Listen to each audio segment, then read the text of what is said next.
Professor K. Sunita Rani, and she is into a teaching experience which she comes from Sri Padmavati Mahila Vishwavidyalayam, and another one, Department of English, University of Hyderabad, the other one, Center for Women's Studies, University of Hyderabad. And her areas of interest are gender studies, cultural studies, new literatures in English, translation studies, comparative studies. And she has, to her credit, fellowship, awards, assignments, and outreach. It's a pleasure to be here, and I must thank the two organizing departments and St. Joseph's College for inviting me here to interact with all of you. Women in media, many women in media who are on screen are made to speak patriarchal language, sexist language, right? They comment on other women like their relationships, their body, their sensuousness. So you wonder why women are made to say, women are made to speak like that. And it is here that I am reminded of a historian like Uma Chakravarti who says that the power of the system lies not just in oppressing certain sections, but also convincing those sections about the oppression, that the oppression is right. You know, this is what we deserve. So making women into mouthpieces, turning them into mouthpieces for patriarchy, for spreading patriarchal ideology is something that we all need to understand. Many of us, almost all of us, become instrumental in speaking a certain language, in corroborating with certain stereotypical images, in reiteration of these images, and in certain ways even reiteration of violence that gets into gendered relationships and gendered identities, right? And all this happens through language. You're all students of language and literature, so you know how language functions. Language is not just a set of words, it's not just a set of sentences, but language is power. Language is not just mere articulation, but language is power. And it is through this language that we make and unmake identities, ideas, and ideologies, right? So I was also thinking of bringing in one particular writer to discuss this as your students of literature, and we are discussing, like, without talking about language, we cannot refer to literature, and without referring to literature, probably the language related discussions will be incomplete. Yes, through language, oppression happens, verbal violence happens, but at the same time, there have been people who have been completely deconstructing and demystifying language, expanding language, understanding the politics of language, understanding the politics of representation. Where do we stand? How do we want to address ourselves? How do we want to address others? Vaijayanti was referring to number of pronouns that are used, right? And we know about English and other languages as well, like how gendered they become at a certain point. And how do we, if necessary, degender them and expand them to include more and more genders, not just the gender binary. And apart from this, when the languages are extended and expanded, whether it is American English or Australian English or Indian English, it's not just that we are going by our convenience, but it is also to express our protest, right? Like Black English expresses its protest against colonization, like Res English expresses its protest against oppression and generations of slavery. There are many women writers who have come out with their protests, like completely subverting language. Not just getting caught in language, in the shackles of colonial, patriarchal, colonizing kind of a language, but it's also like completely shattering these images that language can present. One such writer that I would like to bring in here for illustration is Maya Angelou. Many of you might have read Maya Angelou, right? Maya Angelou's poem, phenomenal woman. Maya Angelou is a black woman who has gone through many obstacles, and then she says, I rise. I rise. Come what may, I am not going to silently take the oppression, I will rise. You laugh at me, you use words, you hurl words at me, you exploit my identity. I will not allow this to happen. I will rise again. I will talk back to you. I will take the language into my own hands and then I will speak, I will hurl it at you. You know very well, right? Writing back, using the colonizer's language to deconstruct the colonizer's power. And similarly, her poem, Phenomenal Woman, like she says, I rise, the phenomenal woman. Who is the phenomenal woman?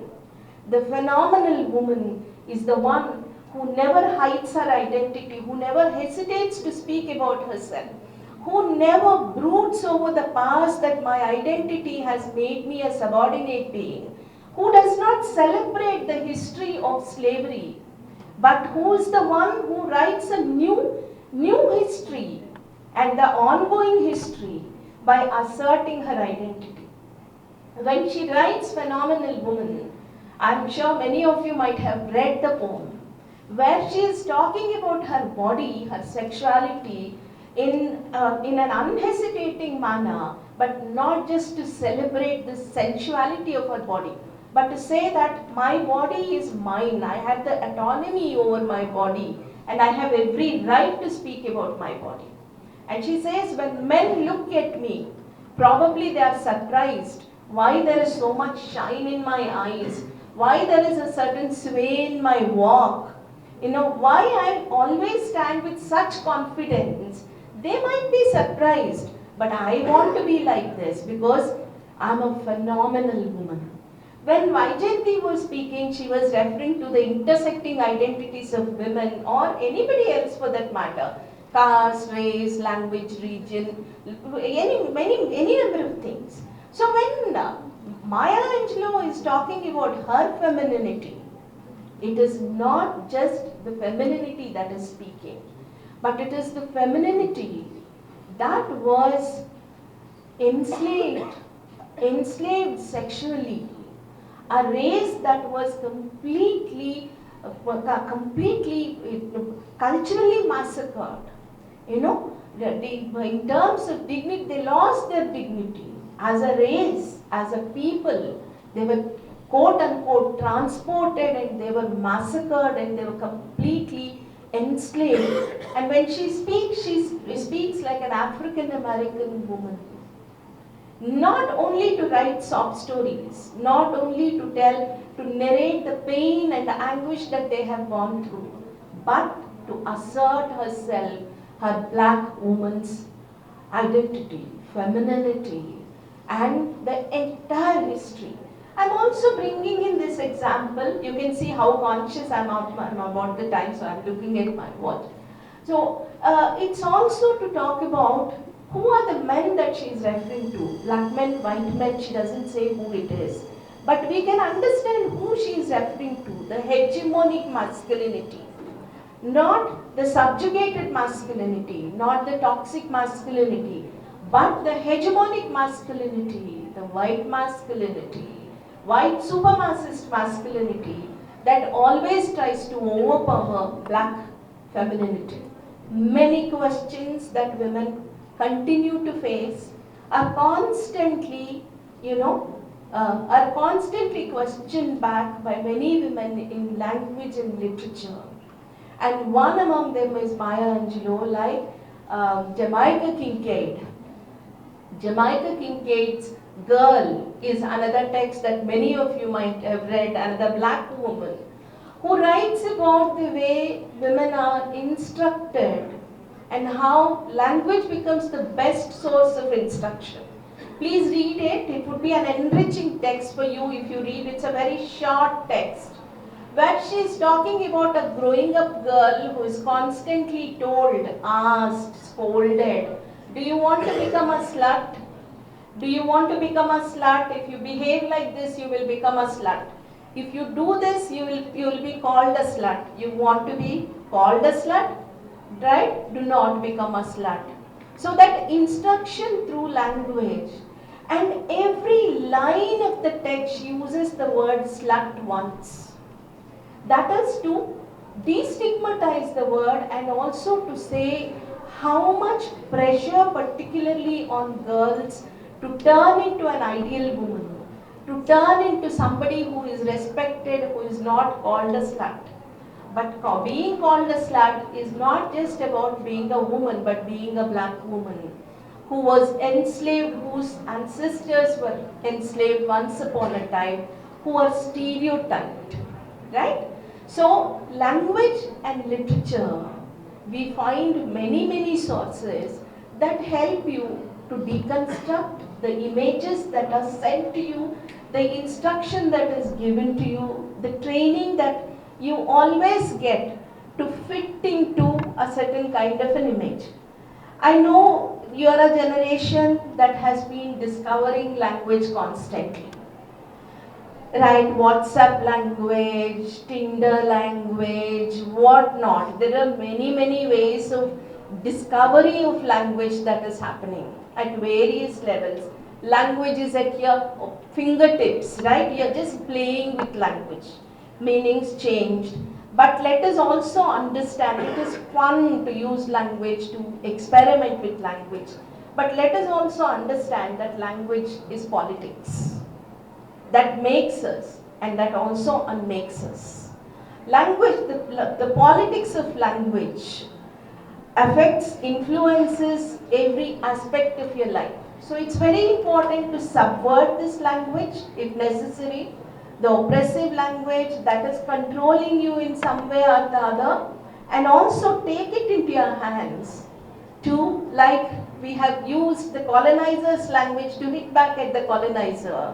Probably you need to take that language into your hands and use it against all forms of oppression, all people of all genders. I'm not just talking about women. To use it against the oppressive structures, oppressive patterns that are built around us that are increasingly becoming more and more influential in our lives.